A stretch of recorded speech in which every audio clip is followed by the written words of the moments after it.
You don't need to earn an evening of doing absolutely nothing. In Finland, there's a word for exactly that. Staying home alone, often in comfortable clothes, with zero social obligation and zero productivity agenda. And the fact that it needed its own word at all says something about how rare, genuine, guilt-free rest has become almost everywhere else. There was a man named Mikko, an ordinary accountant in Tampere. Nothing remarkable about his job or his life by his own description, who has one habit friends and coworkers find slightly baffling.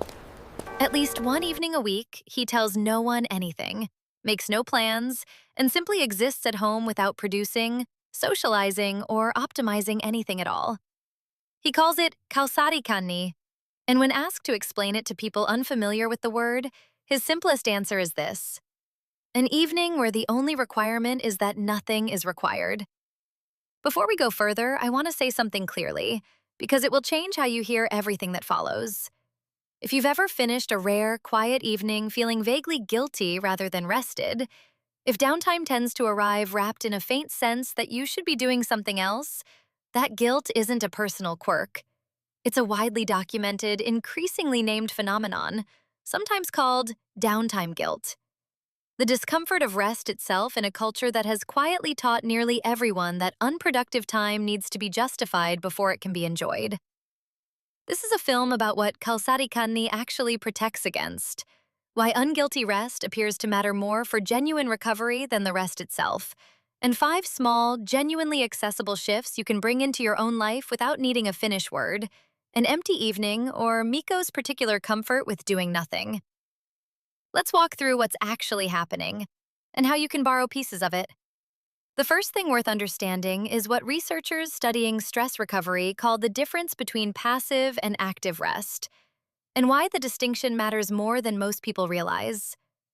Passive rest, watching something without really choosing it, scrolling without intention, tends to occupy time without producing genuine recovery. Active, deliberate rest, consciously chosen and mentally permitted, tends to activate a different physiological recovery response entirely, even when the activities themselves look nearly identical from the outside. Mikko's kalsarikänni evenings are deliberately chosen, not fallen into by default after a day too depleted to do anything else. He decides in advance, this evening, nothing is required. And that specific act of decision, researchers suggest, changes how the brain processes the time that follows, from passive drift to genuine restorative permission. The shift here is a specific mental act, not a specific activity. Choosing an evening in advance and naming it deliberately as unstructured, rather than simply letting an evening happen to be unstructured by accident once everything else has been exhausted. The second thing concerns the specific guilt that tends to arrive during unstructured time, and where researchers believe it actually comes from.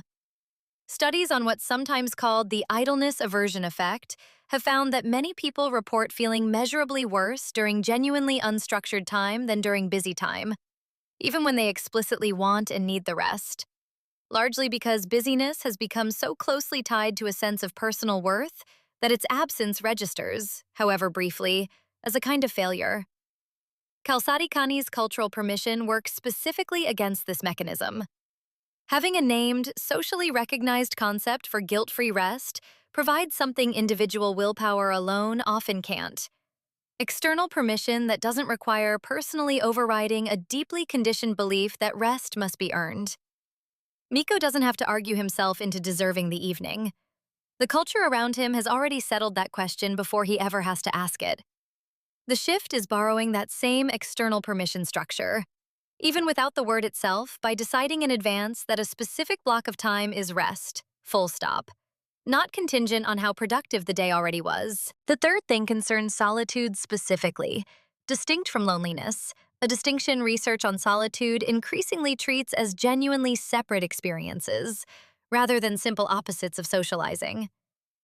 Kalsarikänni is explicitly solitary, not because company is unwelcome, but because the specific kind of unguarded, undemanding rest it describes requires the absence of any social performance at all, even the mild, low-effort kind involved in relaxing alongside another person. Mikko describes the specific relief of an evening where no one, however beloved, needs anything from him, including simple conversation. This isn't antisocial. It's a deliberate, temporary absence of the social layer that, however light, still requires some portion of attention most people underestimate until it's genuinely gone for an evening. The shift is protecting at least occasional solitary time explicitly, not as a consolation for lacking company, but as its own distinct category of rest that companionship, however good, simply can't provide. The fourth thing concerns clothing and physical comfort specifically, because kalsarikänni's literal translation involves underwear, a detail that sounds trivial but points at something researchers studying embodied cognition take seriously. Physical comfort and posture genuinely influence psychological state, and clothing chosen for comfort rather than presentation removes a small, continuous layer of self-monitoring most people don't consciously register they're maintaining. The shift is a specific physical permission alongside the mental one, changing into whatever is most physically comfortable before the rest actually begins. Treating comfortable clothing as part of the ritual rather than an afterthought, a small signal to the body that presentation has been fully suspended for the evening. There's something worth naming about why this particular signal matters more than it might seem. The body often registers permission before the mind consciously catches up to it. Changing clothes specifically for rest, rather than simply remaining in whatever was worn all day, creates a clear physical boundary between the version of the day that required presentation and the version that doesn't, a boundary that tends to register faster and more completely than a purely mental decision to relax ever quite manages on its own. The fifth and final thing concerns the absence of an agenda, specifically the difference between rest with a plan, a chosen show, a specific book, a defined activity, and rest with none, simply existing without deciding in advance what that existing will involve. Mikko's evenings often begin without a fixed plan at all. The activity, if any, emerges, arriving from genuine impulse rather than a predetermined schedule for how the free time will be spent. This connects to research on decision fatigue explored elsewhere in this series. An evening with no required decisions, including decisions about how to spend the rest itself, appears to produce deeper recovery than an evening structured around even pleasant, freely chosen activities. The freedom from choosing anything at all functioning as its own distinct form of relief. There's a specific irony worth sitting with here, one that catches many people off guard the first time they notice it. An evening carefully planned around relaxing activities can still carry a faint residue of effort, the small, ongoing task of managing whether the chosen activity is actually working as intended. An evening with genuinely no plan removes even that quiet managerial layer, leaving nothing left to monitor or evaluate at all. Here is the one idea tying all five of these together, the filter Mikko uses without ever formally naming it. An evening like this isn't earned by a hard day, and it isn't wasted if nothing productive comes from it. It simply exists on its own terms, valuable specifically because nothing about it needs to be justified to anyone, including himself. This distinction carries more weight than it first appears.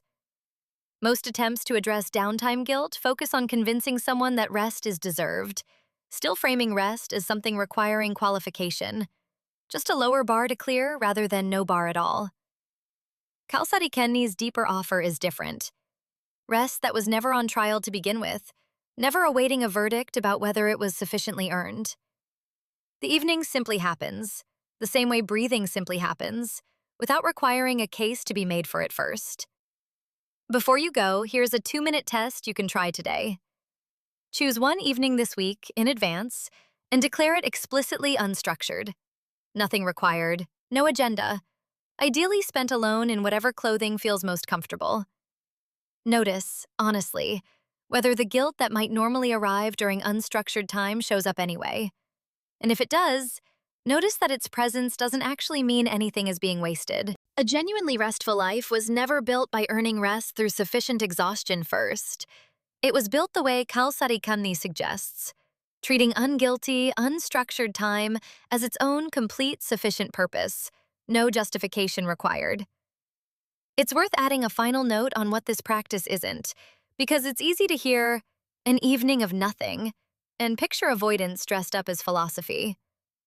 Kalsarikänni isn't about withdrawing from a life that's become unbearable. And it isn't a substitute for addressing genuine, ongoing exhaustion that needs more than one evening to resolve. It's a small, regular practice within an otherwise engaged life. A deliberate pocket of nothing precisely because everything else has somewhere else to be, not a replacement for a life that has nowhere else to go. If this shifted how you think about your own quiet evenings, share it with someone who might need the reminder that rest was never actually supposed to be a reward. What would your kalsarikänni evening look like? Tell us in the comments. I'll see you in the next one.